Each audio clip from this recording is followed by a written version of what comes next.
पटना से है। पटना में उपेंद्र कुशवाहा की बड़ी रैली है। आज आरएलएम नेता उपेंद्र कुशवाहा की परिसीमन रैली है। पटना से मिलर मैदान में कुशवाहा की रैली होगी। शहीद जगदेव प्रसाद की शहादत दिवस पर रैली का आयोजन ये किया गया है। बिहार चुनाव से पहले कुशवाहा वोट पर फोकस है। ये बड़ी खबर जिस बीच निकलकर सामने आई है। पटना में मिलर मैदान में कुशवाहा की रैली होगी। शहीद जगदेव प्रसाद की शहादत दिवस पर रैली का आयोजन किया गया है। बिहार चुनाव से पहले कुशवाहा वोट पर फोकस है। ये बड़ी खबर जिस बीच सामने आ रही है। बिहार चुनाव से पहले कुशवाहा वोट पर फोकस है। पटना में उपेंद्र कुशवाहा की बड़ी रैली आज होगी। ये बड़ी खबर जो निकलकर सामने आई है। आरएलएम नेता उपेंद्र कुशवाहा की परिसीमन रैली है।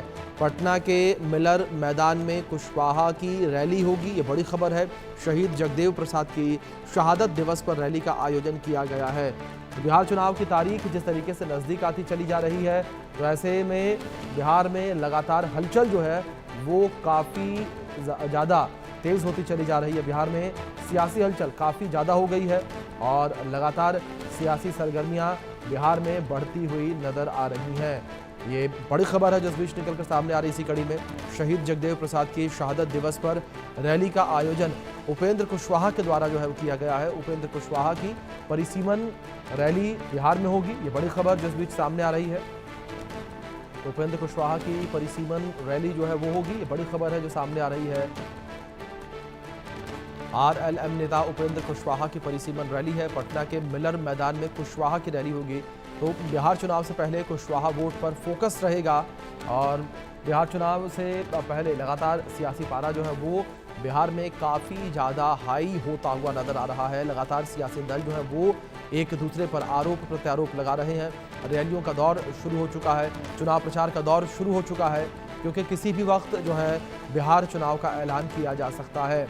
और लगातार ये कहा जा रहा है कि अक्टूबर में बिहार चुनाव का ऐलान किया जा सकता है और नवंबर के अंत तक जो है बिहार चुनाव के नतीजे भी आ सकते हैं। ये बड़ी खबर है जिस बीच निकलकर सामने आ रही है। चुनाव आयोग के द्वारा भी तैयारियां चुनाव को लेकर पूरी कर ली गई हैं और जल्द ही चुनाव की तारीखों का ऐलान किया जा सकता है। तो बिहार में 2 से 3 चरणों में चुनाव हो सकते हैं, ये जानकारी जो निकलकर सामने आई है उसके अनुसार। लेकिन दूसरी ओर पटना के मिलर मैदान में कुशवाहा की रैली होगी। उपेंद्र कुशवाहा रैली करेंगे। तो उपेंद्र कुशवाहा की रैली है और बिहार चुनाव से पहले कुशवाहा वोट पर उनका फोकस रहेगा। कुशवाहा वोट को टारगेट करने के लिए ये रैली उपेंद्र कुशवाहा की, ये बड़ी खबर जो सामने आ रही है। तो पटना में उपेंद्र कुशवाहा की बड़ी रैली आज होगी। तो बड़ी खबर निकलकर सामने आ रही है। पटना के मिलर मैदान में कुशवाहा की रैली, उससे जुड़ी ये बड़ी जानकारी जो है सामने आ रही है। उपेंद्र कुशवाहा की बड़ी रैली जो है वो आज होगी पटना के मैदान में। बिहार चुनाव से पहले कुशवाहा वोट पर फोकस होगा। ये बड़ी खबर है जो सामने आ रही है। बिहार चुनाव से पहले कुशवाहा वोट पर फोकस और इस बीच ये रैली, ये बड़ी खबर है जो इस बीच निकलकर सामने आ रही है। बड़ी जानकारी है जो इस बीच सामने आ रही है। पटना के मिलर मैदान में कुशवाहा की रैली होगी और शहीद जगदेव प्रसाद की शहादत दिवस पर रैली का आयोजन जो है किया जा रहा है। बिहार चुनाव से पहले कुशवाहा वोट पर फोकस की ये तैयारी है। ये बड़ी खबर है जो इस बीच निकलकर सामने आ रही है। बिहार चुनाव से पहले कुशवाहा वोट पर फोकस, ये बड़ी खबर जो इस बीच सामने आ रही है। पटना में उपेंद्र कुशवाहा की रैली होगी। उपेंद्र कुशवाहा रैली करेंगे। आरएलएम नेता उपेंद्र कुशवाहा की पटना के मिलर मैदान में रैली होगी।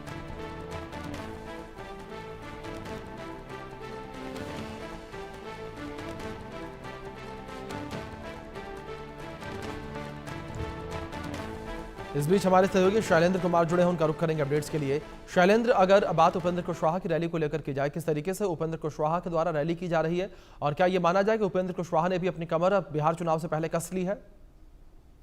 जी बिल्कुल, बिहार चुनाव से पहले सभी राजनीतिक दलों ने कमर कस ली और उसी में उपेंद्र कुशवाहा भी हैं।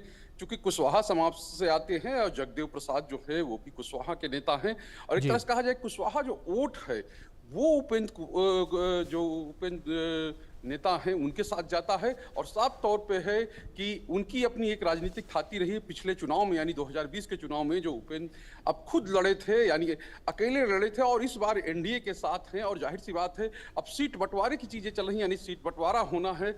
ऐसे में साफ तौर पे है सभी नेता, कल हम लोगों ने देखा था कि चिराग पासवान ने मुजफ्फरपुर में रैली की थी और वहां पर अपने आप को एक तरह से कहा जाए प्रोजेक्ट किया था, और वैसे ही आज जो है उपेंद्र कुशवाहा जो है वो अपने आप को प्रोजेक्ट कर रहे हैं, और उसके लिए ये रैली बुलाई गई है। यानी ये रैली, इस रैली का आयोजन किया गया है। चूंकि उपेंद्र कुशवाहा इससे पहले 2020 में जब लड़े थे, अकेले लड़े थे, और उसके बाद उन्होंने अपनी पार्टी का विलय जो है वो जेडीयू में कर दिया था। जेडीयू में जब उनको लगा कि नहीं अब यहाँ बात नहीं बनेगी, तो उन्होंने नई पार्टी फिर से बनाई, और फिर से वो राष्ट्रीय लोक मोर्चा, और फिर से अब उसके सहारे खड़े होने की कोशिश कर रहे हैं। और ये यूं कहें कि अब जो है एनडीए के सहारे, चूंकि पहले भी केंद्र में मंत्री रहे हैं, राज्य मंत्री हैं, और लीडर ऑफ अपोजिशन रह चुके हैं, कई बड़े बड़े पदों पर रह चुके हैं, और साफ तौर पे है जो कुशवाहा वोट है, यानी कि एक बड़ा फैक्टर माना जाता है बिहार में। और जिस तरह से पिछले चुनाव में उनको वोट मिले, चाहे उपेंद्र कुशवाहा हो चाहे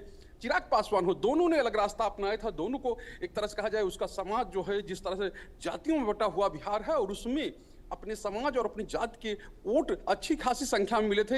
इन लोगों को सीटें भले ही नहीं मिली, लेकिन कई जगह पर चाहे वो सत्ताधारी गठबंधन हो और चाहे विपक्षी गठबंधन हो, उन दोनों को इन लोगों ने परेशान किया था। अच्छे खासे वोट इनके प्रत्याशियों के आए थे। तो साफ तौर पे इसी वजह से इस बार एनडीए जो है, यानी कि जो सत्ताधारी दल है बीजेपी और जेडीयू, उन्होंने अपने पाले में किया है। चिराग पासवान भी है उनके पाले में, और उपेंद्र कुशवाहा भी उनके पाले में है।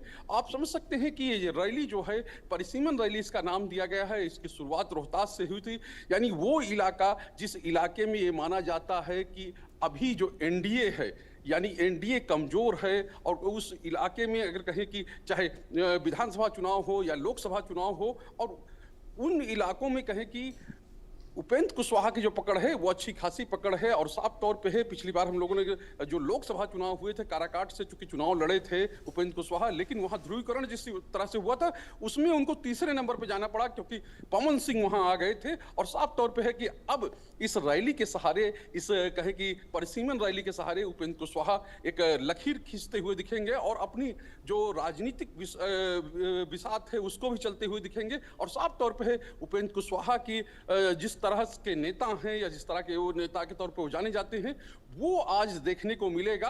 और एनडीए में अपनी दावेदारी पक्की, और जो कहे कि सीटें कैसे ज्यादा मिले, इसकी भी कवायद इन रैलियों के सहारे ही होती, क्योंकि जितने लोग जुटेंगे उसी अनुसार उस नेता का कद होगा, और उसी अनुसार उसको पद भी मिलता है। जी शैलेंद्र जी, अगर बात उपेंद्र कुशवाहा को लेकर की जाए तो बिहार में कितनी सीटों पर उपेंद्र कुशवाहा का इम्पैक्ट है? देखिए, इंपैक्ट की बात यह है, जहां जहां जो कुशवाहा बाहुल्य सीटें हैं उन जगहों पर उनका इंपैक्ट ज्यादा दिखता है। और साफ तौर पे कमोवेश अगर जातीय समीकरण की बात की जाए तो तीसरे या चौथे नंबर पर कुशवाहा वोट जो हैं वो बिहार में आते हैं। और बिहार में अगर कुशवाहा नेता की बात की जाए तो उसमें सबसे बड़ा और ऊंचा नाम उपेंद्र कुशवाहा का ही आता है, क्योंकि वो जिस तरह के लीडर रहे हैं, या वो जिस तरह से यात्राएं करते रहे हैं, जिस तरह से अपनी राजनीति को आगे बढ़ाते रहे, चाहे जेडीयू में रहे हों चाहे अकेले रहे हों, वो उपेंद्र कुशवाहा ऐसे नेता हैं जो कभी एक तरह से कहा जाए कि बिल्कुल शैलेंद्र, अब देखने वाली बात यहां पर यह होगी कि किस तरीके से उपेंद्र कुशवाहा जो हैं वो चुनावी परिणाम लेकर आ पाते हैं एनडीए के लिए। फिलहाल बहुत शुक्रिया जुड़ने के लिए और अपडेट्स के लिए।